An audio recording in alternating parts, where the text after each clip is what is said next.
Hello everybody and welcome. Happy Solstice, Blessed Yule, Merry Christmas, Happy Hanukkah, and all those other holidays that I know I am missing. Today is going to be a fun little video about a gift swap that I have participated in. As of filming and recording this, my giftee has not received her gift yet, although she does know it's coming from me, but she doesn't know what's in it. So, Katie, don't watch this video until after you open your present, okay? If you couldn't tell already, the person that I got assigned as my giftee was Katie of Latina Living History, which I was actually pretty happy about. I have known Katie, I have known of her for years. We started talking sometime in 2017, and that's also when we met in person. The end of the year we met at Remembrance Day in Gettysburg. So I consider her a good friend of mine, and she's definitely one of my costuming friends. So yes, I was definitely excited to find out that I got to make her something special. We were actually even in a group chat together. So it was quite an adventure to talk about what we were doing in the planning stages and leading up to the swap without giving it away that I actually had her as my giftee.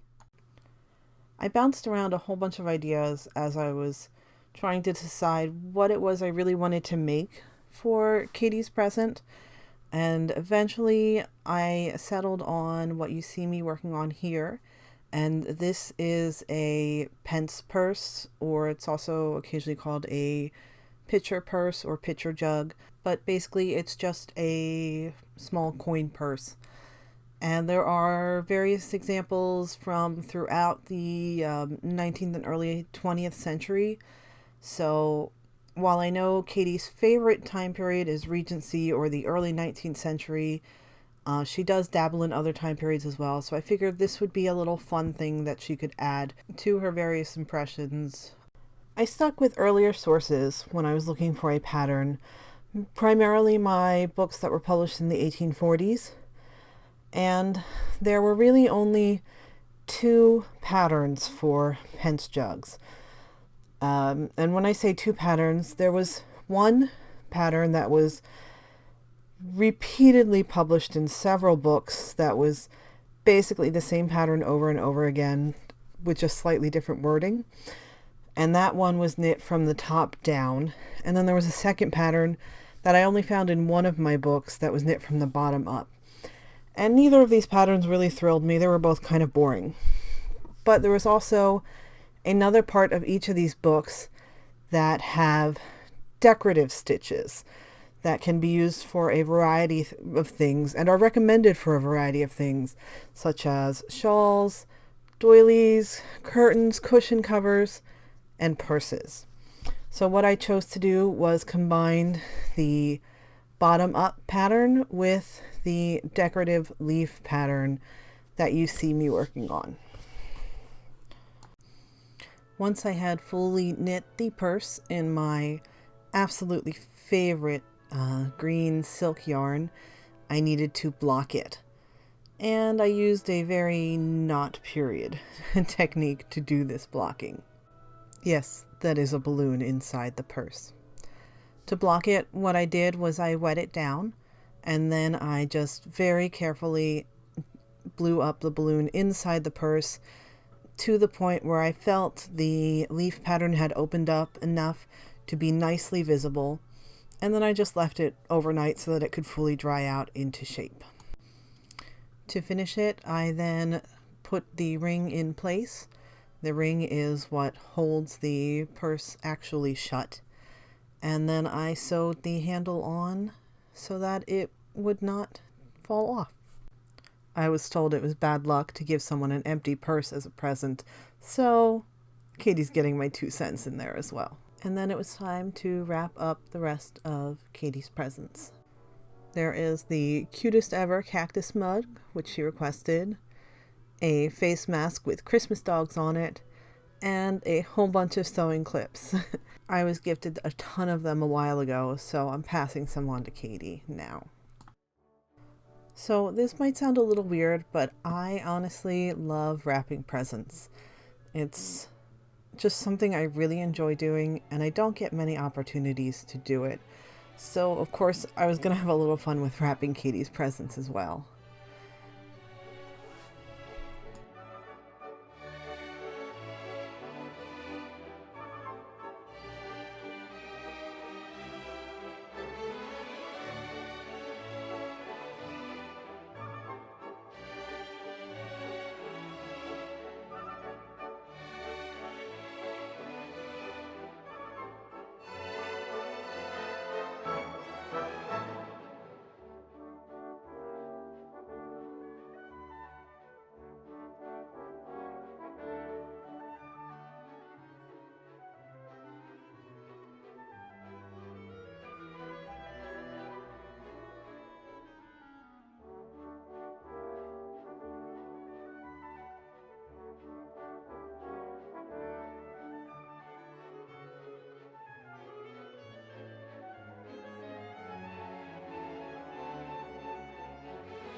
One of my favorite methods is this decorative pleating method that I learned years ago, actually from YouTube videos when I was just uh, looking up fancy ways to wrap presents, I believe for a friend's bridal shower.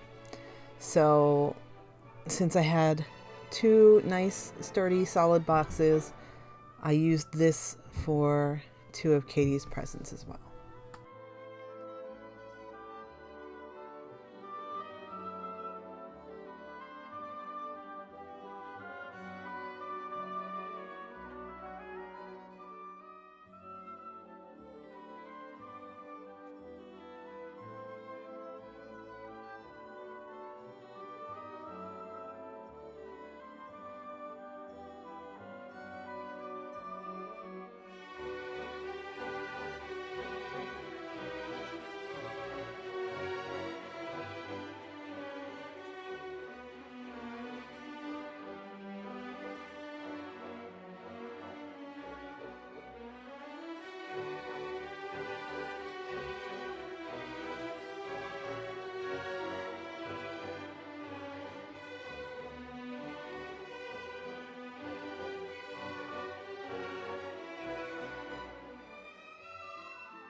When it came time to actually pack everything into the mailing box, rather than wadding up a bunch of paper, I actually used some old pattern misprints and offcuts from things I had done on my wide format printer, and I then shredded it to use as extra padding inside the box.